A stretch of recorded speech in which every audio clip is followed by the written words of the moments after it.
The Israeli Prime Minister Benjamin Netanyahu says freeing the hostages that remain in Gaza was the focus of his latest talks with President Trump at the White House. The unscheduled meeting was the second time the two men have met in as many days to discuss efforts to agree on a 60-day ceasefire in Gaza. Earlier, Mr. Trump's special envoy, Steve Witkoff, said he was hopeful a 60-day truce could be agreed by the end of this week. Meanwhile, a Palestinian official has told the BBC that the current round of ongoing indirect talks between Israel and Hamas in Qatar are stalling, with a key sticking point being how aid should be delivered during any ceasefire. In Gaza itself, the Civil Defense Agency says that 20 people have been killed in overnight Israeli strikes, including at least 6 children.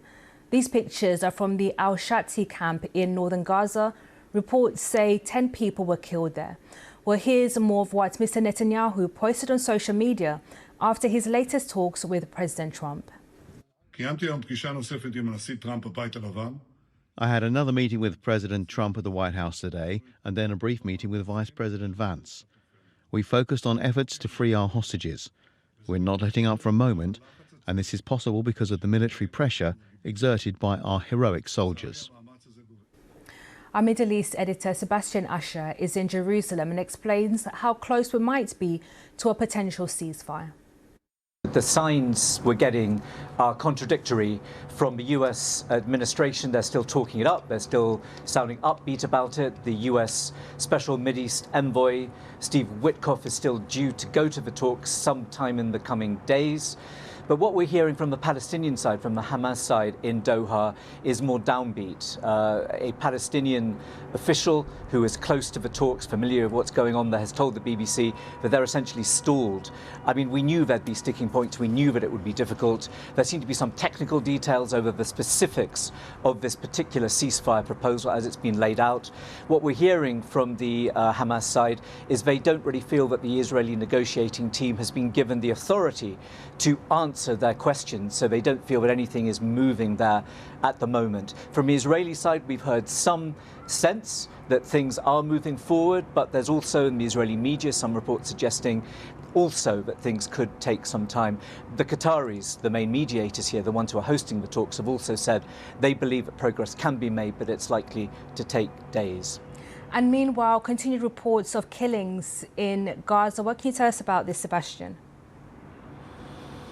Well, latest reports we've had are from the Civil Defense Agency, the rescue workers in Gaza, saying that at least 20 people have been killed in overnight Israeli strikes in 2 places in particular.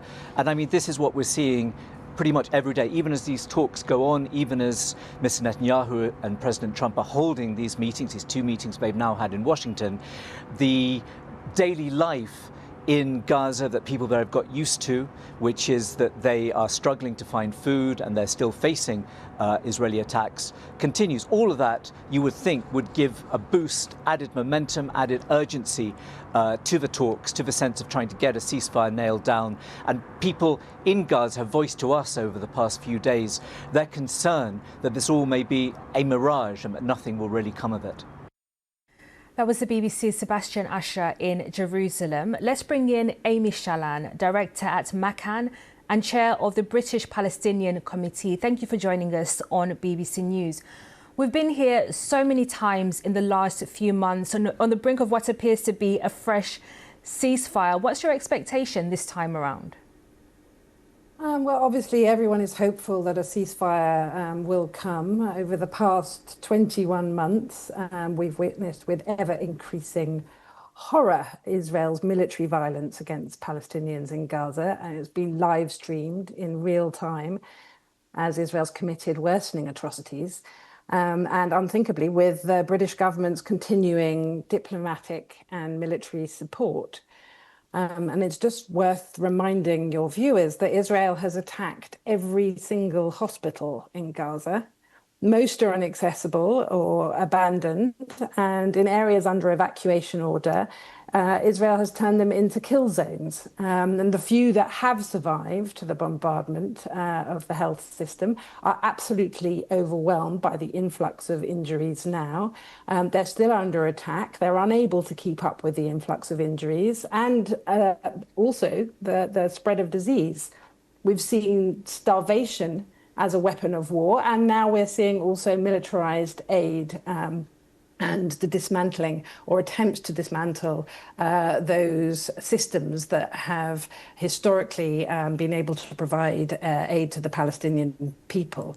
So the baseline of this ceasefire also is not even to end the siege of Gaza or to stop the occupation. It's not even about reconstructing Gaza, and yet they're finding it so difficult to negotiate. It's not even about people returning to their homes. It's now as low as stopping the execution of people who are seeking food.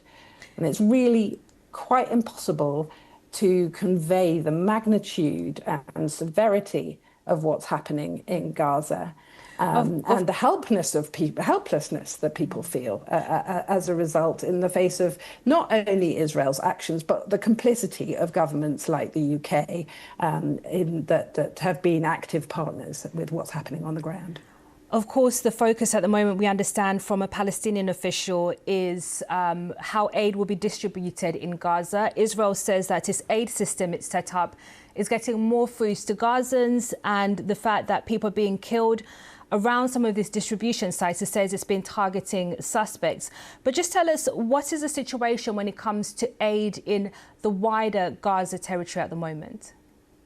Well, it's just very difficult. We've seen, the pictures of people desperately trying to get to aid stations. There used to be a widespread access to aid across Gaza. Now it's been confined to small spaces where people have to risk their lives in order to obtain food. The evidence is there, and that has to be brought to a stop immediately. It's being used as a way to continue the starvation of Palestinian people and to fire on them and to threaten them and make them fearful of actually trying to get some support. When you speak to Gazans, what are their expectations of what could bring about a fresh ceasefire and hopefully an end to this war? Well, they're just desperate for an end to the horrific killing that is going on, but also they feel abandoned by the international community, which has allowed for famine and mass displacement to engulf the territory. And please remember, over 90% of Gaza's population has been forcibly displaced, many of them multiple times, confined into ever-shrinking spaces. We now have bakeries and water systems inoperable, and most of the arable land has been destroyed.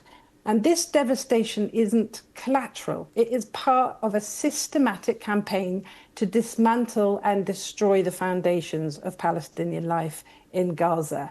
The targeted destruction of homes, schools, universities, cultural institutions, places of worship, and medical infrastructure, the deliberate targeting of doctors, of journalists, of academics, and the obstruction of humanitarian aid and the creation of mass starvation and famine. This all demonstrates a strategic aim to eliminate Palestinian collective life. So what Palestinians want, what we need, is real action in support of accountability and to ensure that all Palestinians can live in freedom, dignity, and justice.